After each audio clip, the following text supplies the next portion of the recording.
No hay que confundir, para terminar, un trastorno de la personalidad con una transformación de la personalidad. Las transformaciones de la personalidad suponen un cambio de personalidad en un momento dado de tu vida. Pueden deberse a causas orgánicas y a veces también a causas psiquiátricas, por ejemplo, las transformaciones de personalidad que se producen en algunos casos de estrés postraumático. El ejemplo más espectacular de transformación o cambio de la personalidad es el daño en las regiones frontales del cerebro. En estos casos, los pacientes sufren un cambio radical de su forma de comportarse. Aunque hay distintas variantes, destacaríamos dos. Por un lado, una variante que llegamos a llamar pseudopsicopática, donde el paciente se desinhibe, muestra un desprecio absoluto por las cosas que antes le importaban, no respeta normas, abusa de tóxicos, a veces tiene un lenguaje obsceno y se comporta de una forma impulsiva, algo que llama muchísimo la atención con respecto a su funcionamiento anterior. La otra variante sería la variante pseudodepresiva. El paciente está apático, apenas habla, no le interesa nada, no tiene ningún tipo de deseo de interacción social, no expresa sentimientos, ¿no? Y se muestra sorprendentemente reactivo. Por supuesto, es muy frecuente que se combinen ambas formas.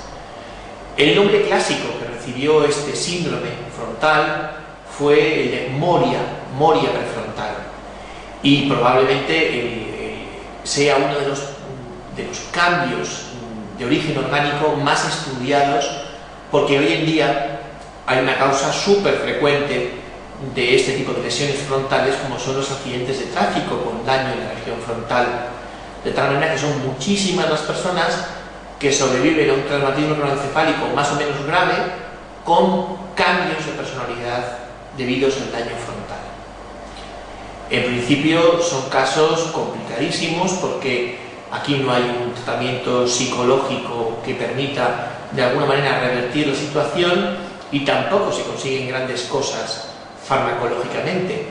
Y en más de una ocasión los familiares del paciente llegan a decir que para esto, ¿no? Es decir, para este cambio que ha sufrido el paciente, más le hubiera valido que no lo hubieran salvado. Es decir, llegan a estar desesperados por la incapacidad para controlar su comportamiento.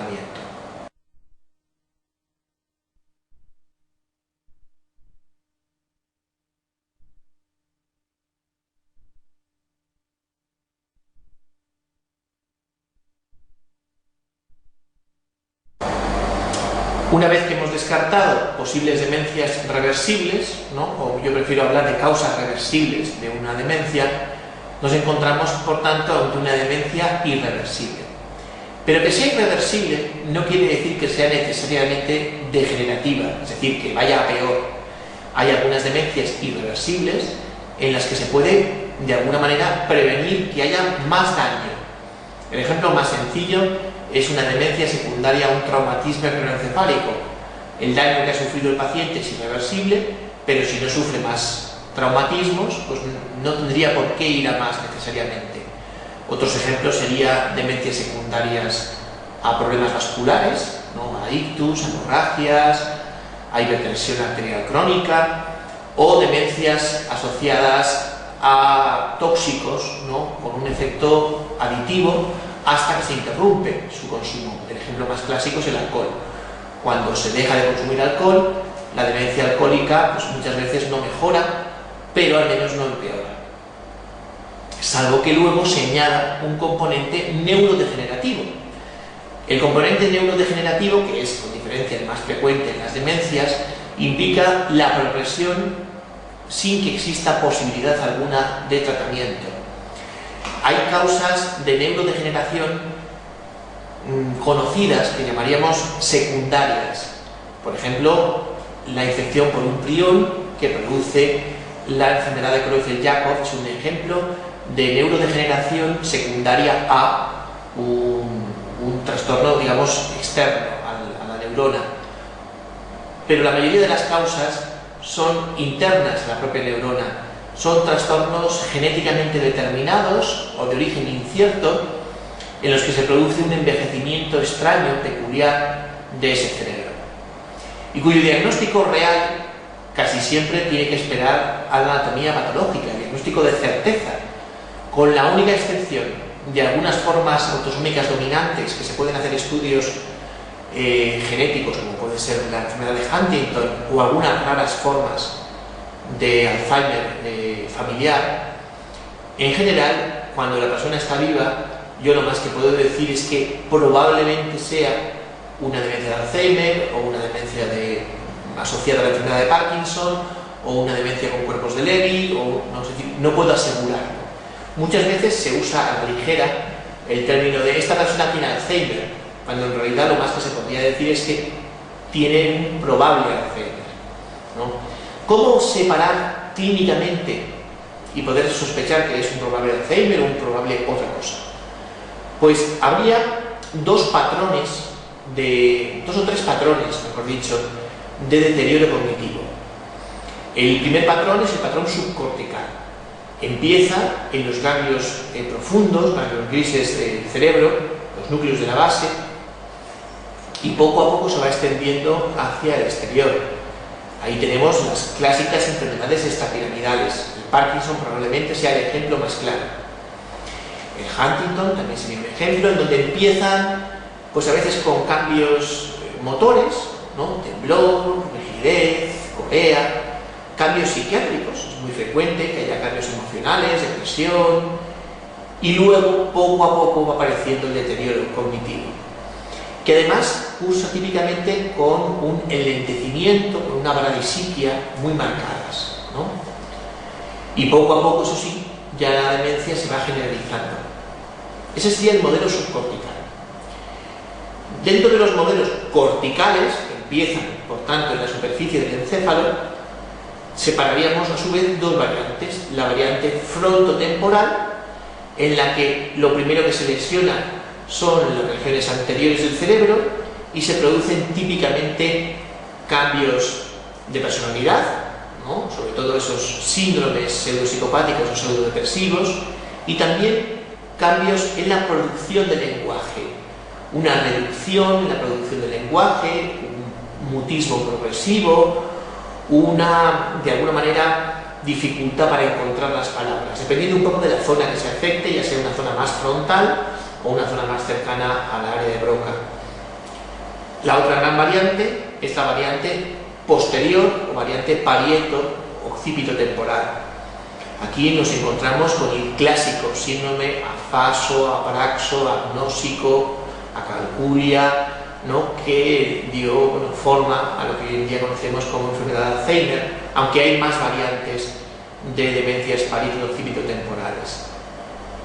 Entonces, en función de la clínica, colocamos al enfermo en una o en otro de las ramas, pero luego el diagnóstico definitivo dependerá de la demostración en la anatomía patológica de la existencia de determinados marcadores de cada una de las demencias, ¿no? En principio, por tanto, en la pregunta 45, lo que es falso es que en la demencia de Pick, en la enfermedad de Pick, que es una variante frontal, haya una afectación precoz de la memoria, porque la demencia de Pick, al ser una variante frontal, habrá cambios de personalidad o cambios en la producción del lenguaje, sobre todo en el Pick, cambios en la personalidad, antes que aparezca todo lo demás, ¿no?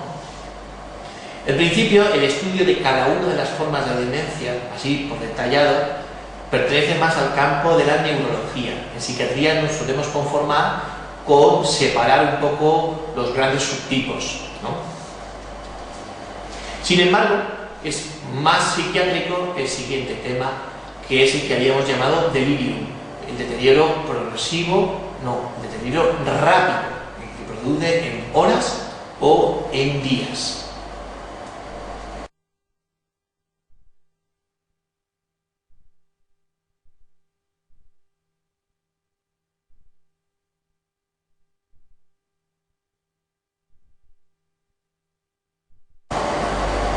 ¿Y por qué razón el delirium es un tema más específicamente psiquiátrico? Pues no tiene mucha justificación, porque el delirium es la manifestación de una encefalopatía aguda, es decir, la manifestación neuropsiquiátrica de una encefalopatía aguda. El delirium es la forma de enfermar el cerebro desde el punto de vista conductual. Cuando un cerebro sufre una enfermedad, pues por ejemplo una encefalopatía isquémica, hepática, urémica, cualquier tipo de daño cerebral, ya sea de origen externo al cerebro o de origen interno, ¿no?, produce que el cerebro funcione mal. Y cuando el cerebro funciona mal, hay cambios a nivel mental. Lo más evidente es que el enfermo está más despistado, presta menos atención, se desorienta, pero en los casos más espectaculares, el enfermo entra en un estado, bueno, psicótico, con alucinaciones, con delirios, con una confusión mental grave. De hecho, el nombre que usan los anglosajones es delirium, y el nombre que prefieren, por ejemplo, los franceses es síndrome confusional o estado confusional agudo, ¿no? Pero es lo mismo.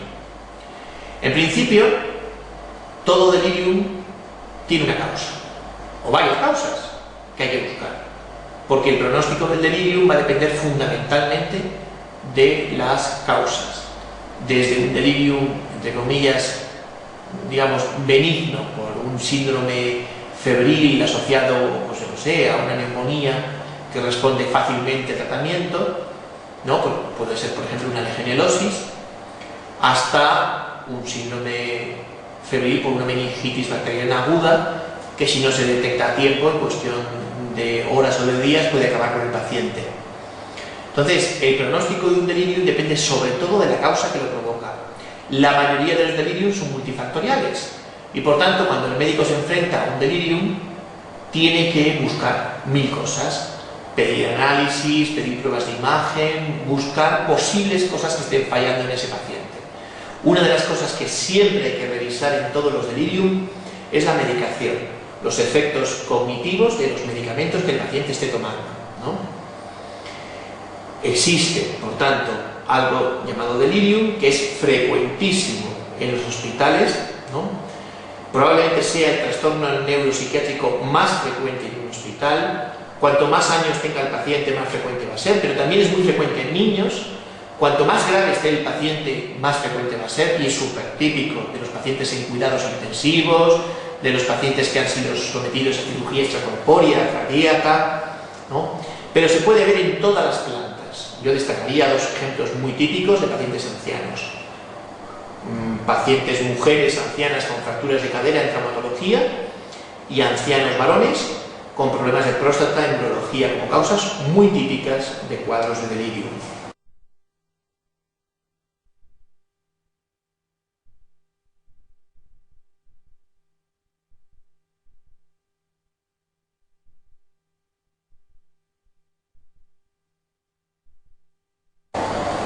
En la pregunta 47 parece evidente que lo que no va a aparecer en un cuadro de delirium es un aumento de la capacidad de atención y concentración, es justo lo contrario, una disminución de esa capacidad de atención y concentración.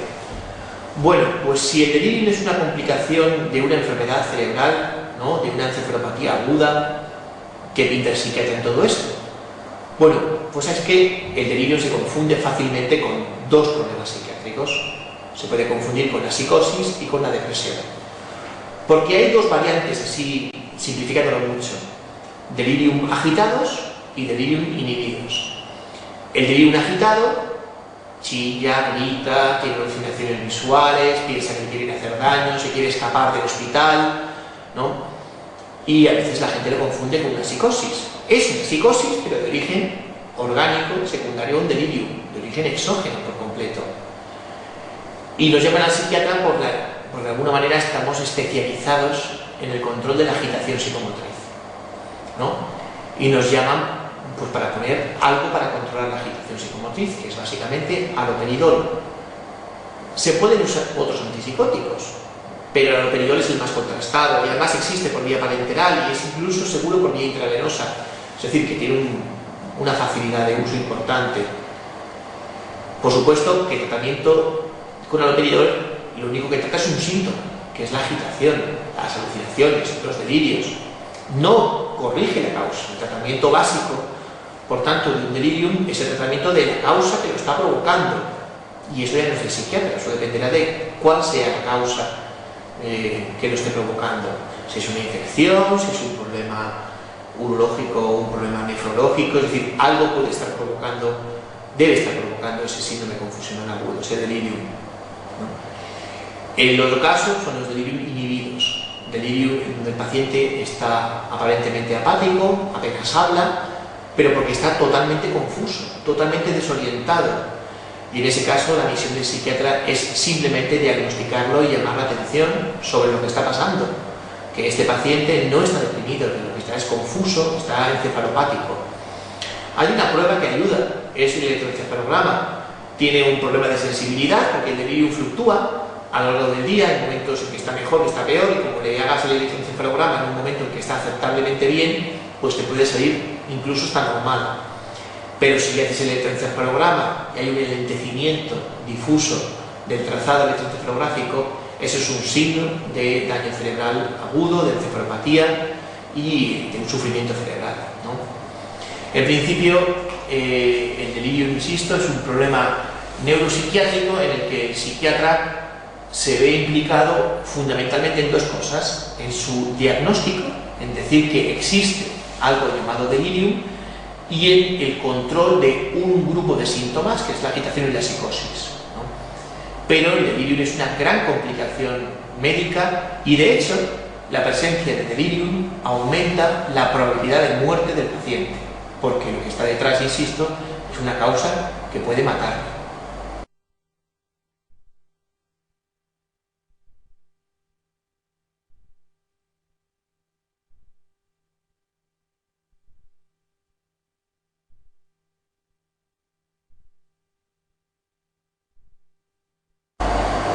Y para terminar, el tema de las amnesias. Este es un tema con mucha tradición en psiquiatría, pero que realmente está muy metido en la neurología, que son daños focales. El origen de las amnesias orgánicas, se centra sobre todo en la porción medial del lóbulo temporal, en el hipocampo, que es la estructura cerebral más implicada en la memoria reciente, porque las amnesias orgánicas típicamente afectan a la memoria reciente, a la capacidad de retener nueva información. Al no poder retener nueva información, el paciente permanece continuamente desorientado en el tiempo. Por ejemplo, no es capaz de retener el día en el que vive, o el mes en el que está, o el lugar en el que está, ¿no? El ejemplo típico es la amnesia crónica de Korsakoff, pero no es ni mucho menos el único ejemplo, ¿no? Hay muchas causas de trastornos amnésicos, traumatismos craneoencefálicos, tumores, ictus, que pueden provocar daño en esa región y que hoy en día se conocen en general como amnesias de Korsakoff, aunque al principio se llamó amnesia de Korsakoff solamente a la que derivaba de una encefalopatía de Wernicke, ¿no? Hay causas reversibles. Por ejemplo, muchas amnesias postraumáticas duran pues unos días, unas horas, y el paciente lo más que le queda es una laguna. No todas, algunas son crónicas. Otro ejemplo de amnesia transitoria es la que se asocia a la intoxicación por benzodiazepinas o por alcohol o por barbitúricos, la que se produce con la terapia electroconvulsiva. Son ejemplos de amnesias de corta duración, ¿no? En principio, lo que tenemos que tener bien claro entonces cuál es el patrón de la amnesia orgánica. La amnesia orgánica se extiende desde el momento en el que uno sufre la lesión hacia adelante, es decir, es anterógrada. Afecta típicamente a la memoria reciente y produce problemas graves para fijar nuevos recuerdos, ¿no? Mientras que las amnesias psicógenas, las amnesias con un origen psicológico, afectan típicamente a hechos del pasado, que por alguna razón tu mente no quiere recordar. Son, por tanto, retrógradas. Afectan a recuerdos remotos que no consigues recuperar, ¿no? Algunas de ellas pues aparecen en el contexto de cuadros postraumáticos, como puede ser después de un accidente de tráfico, después de un problema grave, donde la persona tiene un estrés postraumático, no tiene un traumatismo craneoencefálico, sino un estrés postraumático. Otras forman parte de los fenómenos histéricos, de las amnesias disociativas, ¿no? E insisto esta diferencia, ¿no?, entre el perfil orgánico y el perfil psiquiátrico, porque sistemáticamente en las películas muchos guionistas se equivocan y después de sufrir un traumatismo craneoencefálico con un daño objetivo a nivel cerebral, una persona no se acuerda de quién es, no se acuerda de dónde vive, no se acuerda de su pasado y sin embargo durante toda la película va siendo capaz de aprender nueva información, de aprender nuevas cosas. Eso es justo lo contrario de lo que pasa en la realidad. En una amnesia postraumática después de un traumatismo craneoencefálico grave, la persona va a tener problemas anterógrafos, problemas de memoria reciente, de fijación.